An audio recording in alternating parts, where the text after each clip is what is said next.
Are you ready to go on, Hollis? I think so. You seem like you want it. Hold on, I got a piss. Okay. Hey, Mike, can I get another drink? I would love another drink. Hey, everyone, clap super hard for Hollis Muenster. Is this rude? I feel like I was trying to help, but now I feel like I was rude. I don't know. Oh my God. Forgive me, Lord, for I have sinned. Peter, is this really the thing you think you need to, like... This is where the conviction finally kicked in? Like... Not fucking that alligator, no. This, alright, Peter. yeah, so... Beer is fun. I'm torn between, like, wanting to do my bits and, like, wanting to wait for Mike, because he's such a great guy. You damn me Yeah, well, fake praise. Peter's right though. Like LA is about to get nuked off the map. World War III started last week. It's all fun and games.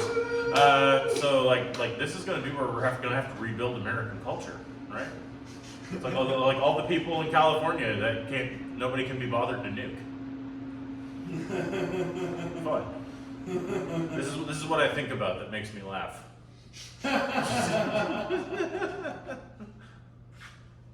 Hello, sir. Yeah. I'm gonna try some new stuff until Mike gets back, I guess. So I saw a woman the other day who was 5'9" and 100 pounds tops. It's the only time I've ever stared at a woman's ass in shock and horror. I was like, oh my God, you look like a ghost. What in the world? Went out to a restaurant the other day. I saw they had a bunch of different tea flavors. One of them was gunpowder green. Yes, green tea, the least aggressive of the teas. Like gunpowder green. Why does that sound like something Hulk Hogan would order? Gonna order a gunpowder green tea, brother. Okay. Y'all know those hippies that like that certain kind of hippie where it's like they unironically listen to like whale songs? That's funny enough on its own, but like I had the thought that like animals don't really make music the way they do. I've never once heard birds singing on beat. So if you're listening to whale songs and just blown away by the beauty of it, you're basically like an alien looking at humans, like going out to the bar being like, where the hell's it? Thinking it's just, wow, so beautiful. Nature. Wee-oh! That whale is horny. And it's not a sperm whale. I'm handicapped, which I'm sure comes as a great shock to all of you.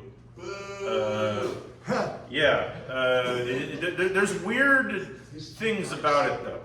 Like every now and then people will be just like very inspired by me. And I don't have to do anything for it. I don't have to do anything at all for it. Like I show up to this thing my church is putting on. We're like feeding homeless people. And like this guy in a power chair is like sitting there, and like I show up 20 minutes late. He takes one look at me and just loudly goes, "Oh, there go all my excuses." Shit, you're here. I'm like, "Hi, my name's Hollis," because I'm polite like that. Yeah, there's a lot of strange stuff about being handicapped. I'm like inside something everyone else is watching from the outside. Like every now and then you see like a wrestler, like an NCAA wrestler, do really well when he's like missing a leg, and the news is always like, "Wow, it's so inspiring, it's so incredible," and I'm like, that motherfucker is cheating. Right? You might be like, that's a little bit excessive. Like, okay, think about it. Your legs are the heaviest part of your body. Wrestling has weight classes. If you're wrestling as a one-legged wrestler, you're built like somebody 40 pounds heavier than every person you're going up against. That motherfucker is cheating. He should feel bad. I mean, he probably already does because he doesn't have a leg, so that's why we let him do it. But yeah, it's mostly bad. Being handicapped's not a lot of fun. Like, if you gave me the Flash's powers, I'm pretty sure I'd just run at normal speed. Like, I really envy people who can slip into crowds too, just like put their hood up, put their hands in their pockets, and just vanish. Because like, crowds part for me like the Red Sea for Moses. Like, I was at a metal concert one time. Like, they were starting to mosh, and I wanted in. And just nowhere I went were people moshing. They were trying not to run into the handicapped guy. And I'm just sitting there like, damn it, I want to mosh! Grew up an evangelical church kid. I'm filled with repressed rage. I need to let it out. I sense some of you are uncomfortable. Ever had a pebble in one of these?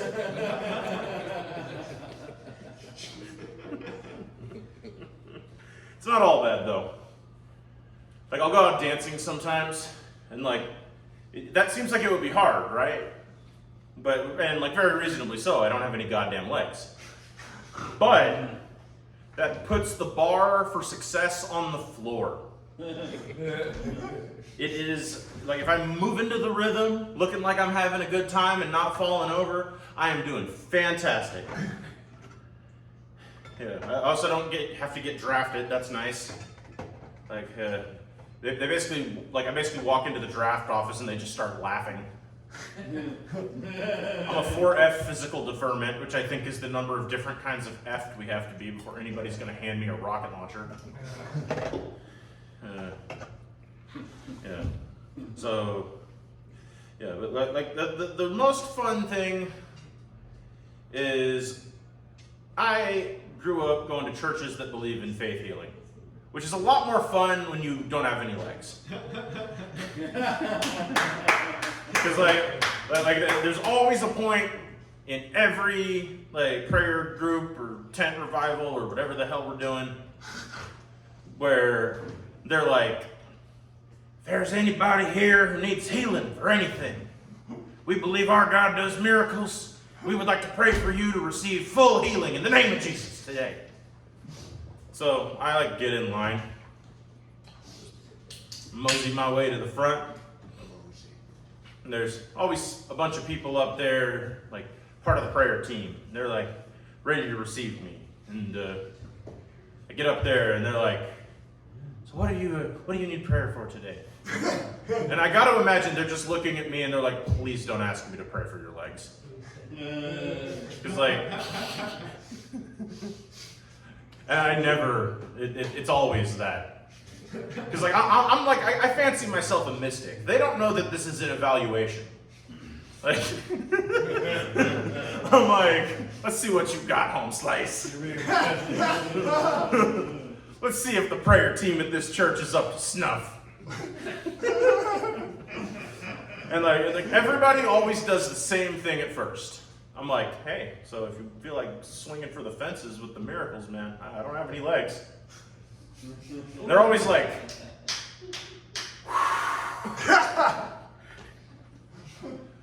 and like I can tell some of them, they just want to be like, nope. And I honestly wish they would sometimes, just so I could like be like, I just know where they're at. But like, then they always have to try something though. Like there's a handicapped guy at the front of the line of your church asking for a prayer for his missing legs. You can't just be like, no, I'm sorry, man, get out of here. You have to do something. And so the first group is the people who just go for it. Like it's a 97 mile per hour fastball and they're swinging at it every time. And it is like, in the name of Jesus, grow right now! Just screaming it for the whole church to hear. Grow now in the name of God! Or alternately, they're like getting down and like cupping my little foot, and they're like, God, I just thank you that you can do miracles and heal anything, and that you can do this. And I'm just like, you're getting real close to my junk, man. This is real strange. I didn't realize I was at one of those churches. Then there's the people who are like half in, half out. They're like they think it can happen, like they believe in God, but like this is a bridge further than any miracle they're willing to believe in. And it's like, my God, I believe that you can do miracles. But I mean, obviously you're not going to do this one. I mean, come on. Look at this guy, he's 4'8". He's built like a side-by-side mini fridge.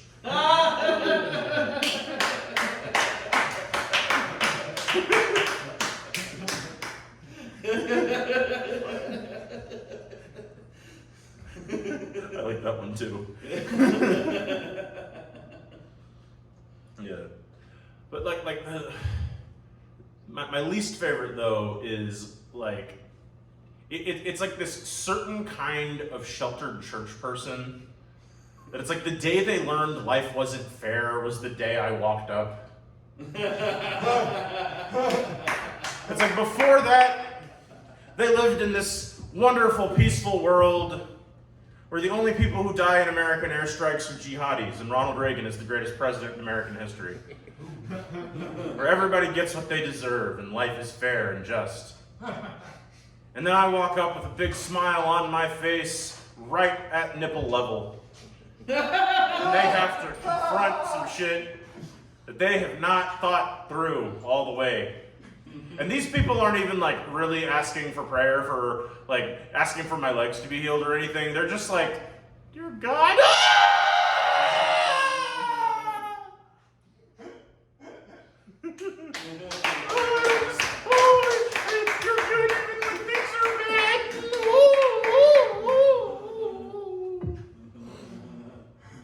And that's when I leave a church judging it. Because I'm like, this is your prayer team? Come on. Yeah. I don't know, how long have I been going? As long as you want, Hollis. Fair. Okay. Yeah, people behave really weirdly, not just in churches. It's fun when people like meet me when I'm sitting down around a big table. Pierce already knows where this is going. Yeah, people will like meet me, we'll start talking, have like a conversation, they're like, oh, this is a distinguished gentleman, yes. Tall, strong. And then I stand up and get shorter. They never know what to do after that. Or alternately, I'll make a handicap joke and they'll get really offended on behalf of handicapped people. Boy, howdy, is that a plot twist. The number of times I've had somebody be like, how dare you, to, oh my God, I'm so sorry, in the span of 10 seconds is, I mean, it's not like a huge number, but the fact that it's happened that many times is pretty funny. I'm sorry, Yeah. Hollis, I'm sorry.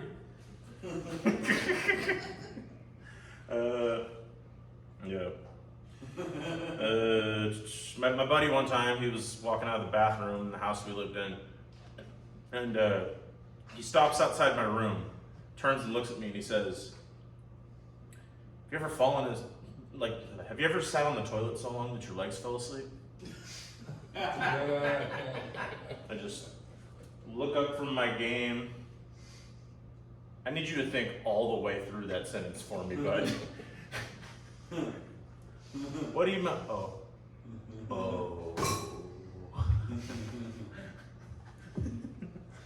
My personal favorite, though, is this guy who walked out of Smug's Pizza right as I was walking in one time. If you don't know, Smug's is the best pizza in town.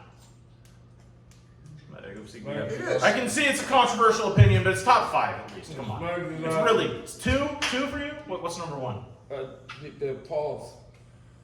I'm from New York, bro. I lived in New York for a year. Okay, I'm not from New York. I lived in New York for a year. Like I've only lived here 6 years, and I claim Humboldt. So apparently, I'm like, you can see how long I feel like I have to live in a place before I'm like, yeah, I'm from there, bro. But They were so good I even got a job there. Paul's is okay. Paul's is okay. I'm like, But Paul's but I've just had much better New York pizza. But fair. that's me being an elitist, I guess. But the point is, people are stupid because they come out of Smug's Pizza sometimes. And this particular individual, who lives forever in my mind as Pizza Putz, he comes out, stops dead in the doorway, like looks me up and he looks me down and slightly less down, and looks at me and he says, "What happened to your kickers?" And this is the first time I've really truly looked at this man, and I see that he is dressed head to toe like he is ready to race the Tour de France. Like full spandex, like inflated ass cheek shorts, like tight to his thighs. But he has a body that is clearly much more at home with Olive Garden's tour of Italy. I'm like, my kickers? What the fuck are you talking about? Your legs! What happened to your legs? And there's so many different ways I can answer that question. There's truthfully, where I just tell them the sad and slightly boring truth that I was just born this way, and no one knows why. Boo. But then there's the fun way, where I fuck with them. And this particular time, I was like, there I was, in Kandahar province. The enemy were all along the hillside. RPGs start raining down on us. Tony died. You don't know, man, you weren't there! And I just bust through him into the shop.